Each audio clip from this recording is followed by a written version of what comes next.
सभापति महोदय, नरेगा के अंदर भी जो मजदूरी न्यूनतम बढ़ा के आपने 200 से पार कर दिया, 7-8 हजार रुपए तो नरेगा के अंदर जो मजदूरी करता है उसको भी मिलता है। तो मैं तो मांग करूंगा कि 28,000 जो न्यूनतम मजदूरी है, 28,000 रुपए इनकी न्यूनतम सरकारी नौकरी जो चतुर्श्रेणी कर्मचारी सरकारी नौकरी के अंदर उनको मिलता है, 28,000 रुपए इनको मिले और इनको परमानेंट भी किया जाए। महत्वपूर्ण मामला है सर, संकट आंगनबाड़ी कार्यकर्ताओं और आंगनबाड़ी सहायिकाओं। आज गांव के अंदर, सुदूर ढाणियों के अंदर अगर सबसे ज्यादा महत्वपूर्ण भूमिका डॉक्टर, नर्स के बाद स्वास्थ्य से लेके, चाहे बच्चों के पालन पोषण से लेके, मिड डे मील से लेके, जितने सरकारी कामकाज केंद्र की योजनाएं चल रही है, राज्य की योजनाएं चल रही है, उनमें सबसे महत्वपूर्ण भूमिका की हमारी कार्यकर्ताओं की, सहायकों की, ये हमारी बहनें। और दुर्भाग्य इस बात सभापति महोदय, आज़ादी के 70 साल बाद जो सपना इस देश को आज़ाद कराने वाले लोगों ने सोचा था, आज ये बहनें भी हमेशा सरकारों की तरफ टकटकी लगा के देख रही है। और चूंकि सारे लोग आज देश में दिल्ली की सरकार की ओर देख रहे हैं, क्योंकि स्टेट के पास ऐसी सुविधाएं भी नहीं होती। हमारे राजस्थान के अंदर तो हालात ये है कि वहाँ एक ही रट लगाई जाती है कि खजाना खाली है, 5 साल कुछ भी नहीं होगा। इसके जो भी आंदोलित लोग होते हैं उनको निकाल दिया जाता। बड़ा आंदोलन आंगनबाड़ी कार्य, ये तो एक बार तो पूरे खाली होंगे, मैं बताऊं आपको ना। आंगनबाड़ी कार्यकर्ताओं और सहायिकाओं के लिए जो पांडे जी लेके आए, महिलाएं, बच्चों व किशोरों की अनिवार्य स्वास्थ्य व कल्याणकारी सेवाएं ये सब उपलब्ध कराते हैं। सभापति महोदय, निश्चित तौर पर ये जरूरी है कि इन्हें नियमित रोजगार मिले, स्थायी कार्मिक की तर्ज पर वेतन मिले।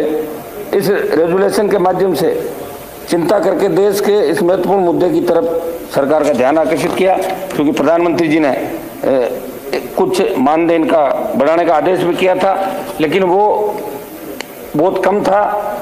समझ महोदय, अभी कोरोना काल के अंदर हमने देखा तो पूरा देश कोरोना से डर रहा था, लॉकडाउन भी चला लंबे समय से, लोग एक दूसरे के पास जाने से डरते थे, परिवार के अंदर भी लोग ऐसे रहते थे जैसे किसी को जानते भी नहीं।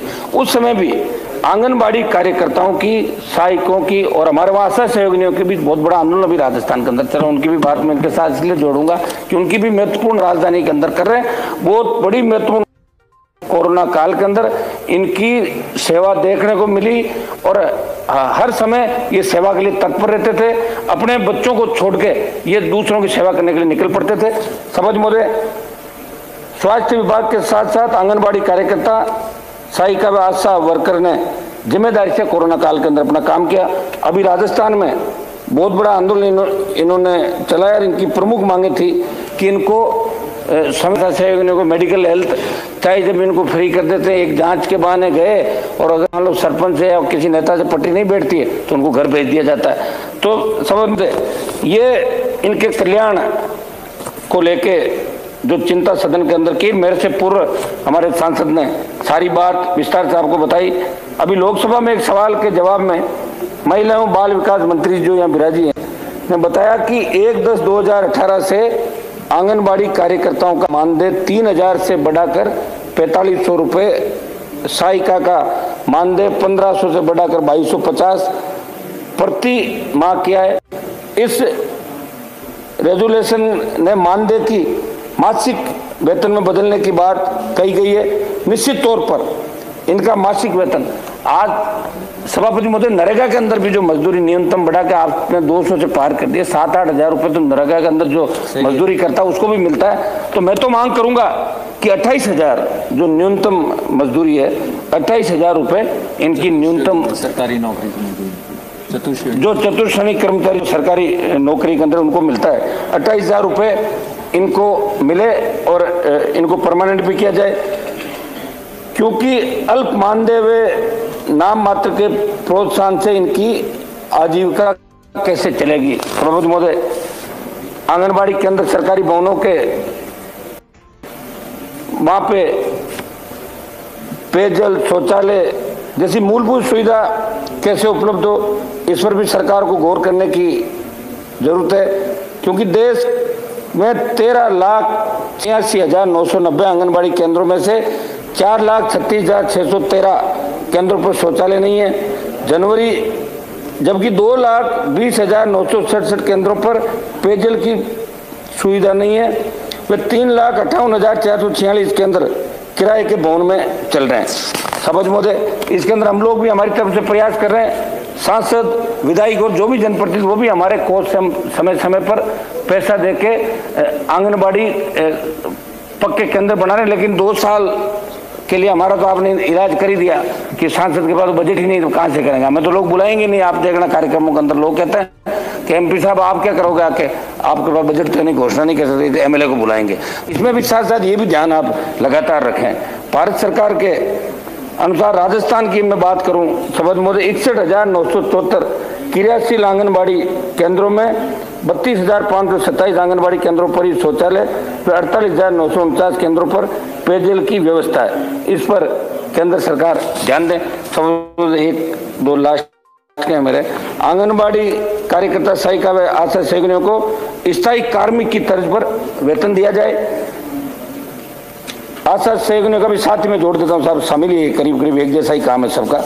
आशा सहयोगियों ने वेतन बढ़ोतरी व नियमित करने की मांग के लिए आंदोलन किया। राजस्थान में इन्हें मात्र 2324 रुपये प्रति माह मानदेय मिलता है, इसे बढ़ाया जाए। इन पर एक विभाग के अपने ही इनको रखना चाहिए, क्योंकि शिक्षा, चिकित्सा, महिला तथा बाल विकास विभाग के कार्य करवाए जाते हैं। समझ में सबसे बड़ा दुर्भाग्य इस बात का है कि जब ये आंदोलन करती महिलाएं, पिछले 15 साल के अंदर कई महिलाओं पे मुकदमे दर्ज किए गए। आज इन पे आंगनबाड़ी कार्यकर्ताओं पे, सहायिकाओं पे उनको जेल भी भेजा गया। तो वो तो राजस्थान सरकार मुकदमे वापस देती है, मुझे राजस्थान का अनुभव है। लेकिन मैं केंद्र सरकार से ये भी अपील करूंगा कि ऐसे मामलों में जितने भी मुकदमे इनके खिलाफ छोटी धाराओं के अंदर दर्ज है वो सब वापस लें, केंद्र निर्देशित करें, इनको परमानेंट करें। क्योंकि ये वो कड़ी है जो देश के अंतिम छोर पे बैठे व्यक्ति को भी सुख सुविधा दिलाने का प्रयास करती है, काम करती है। गरीब से गरीब व्यक्ति को भी ये जाके सरकारी सुविधाओं का लाभ, आज आपको किसी भी चीज़ की आवश्यकता हो तो आप वहाँ बैठा जिले का जो ग्राम सेवक पटवारी है वो भी इनसे बात करके कहेगा, जनगणना हो चाहे दूसरा काम हो, क्या आप बताओ सरकारी सेवाओं के अंदर गिनती करनी हो, कौन सा पैसा पहुँचा नहीं पहुँचा, नरेगा का हो, हर व्यक्ति इन पर निर्भर करता है कि आप जाओ और हमें लिख के दो। तो इतना बड़ा लोड इनके ऊपर है। तो मैं सरकार से मांग करता हूं कि जो हमारे पांडे जी इनके कल्याण के बारे में सोच रहे हैं, इस पे सरकार संवेदनशीलता से बड़ा कदम उठाए। आंगनबाड़ी कार्यकर्ता और आंगनबाड़ी की जो हमारी सहायिका है, इन बहनों का वेतन बढ़ाए और इनको नियमित करे। और महिला सशक्तिकरण की जो नारा आप लोगों ने दिया है उसको और मजबूत कर। वैसे हमारी बड़ी बहन स्मृति ईरानी जो यहाँ इस विभाग की मंत्री है, निश्चित रूप से आप इस बारे में इन बहनों की तरफ देखेगी, क्योंकि भारत जब भी मजबूत होगा जब अंतिम छोर पर बैठा व्यक्ति भी अपने आप को उसको लगेगा कि मैं दिल्ली के अंदर बैठा हूँ। जैसलमेर के दौरे से लेके और कन्याकुमारी तक का व्यक्ति ये सोचे कि दिल्ली दूर नहीं। ये जब होगा जब प्रत्येक व्यक्ति को अपने बच्चों को पढ़ाने के लिए अच्छे स्कूल मिलेंगे, अच्छा पौष्टिक खाने को मिलेगा, अच्छा पहनने को मिलेगा, रहने को अच्छा मकान मिलेगा। ये इस दौर से गुजर रहे हैं, इनकी सुनने वाला कोई नहीं है। लेकिन मैं धन्यवाद दूंगा पांडे जी को कि इनकी इतनी बड़ी चिंता करी और पूरा सदन इन आंगनबाड़ी की, हमारी बहनों की चिंता करता है। आप खुद भी हमेशा चिंता करते रहते हो। हमारे जगदम्बिका पाल जी जो उत्तर प्रदेश के पूर्व मुख्यमंत्री हैं, वो एक दिन के मुख्यमंत्री CM साहब को देख के याद आता है मुझे। तो ये हमेशा इसके लिए बड़े आंदोलित रहते हैं। तो हमारी सबकी भावनाओं को ध्यान में रखते हुए इन बहनों के लिए कुछ न कुछ अच्छा काम प्रधानमंत्री जी करे, ये मेरा निवेदन है।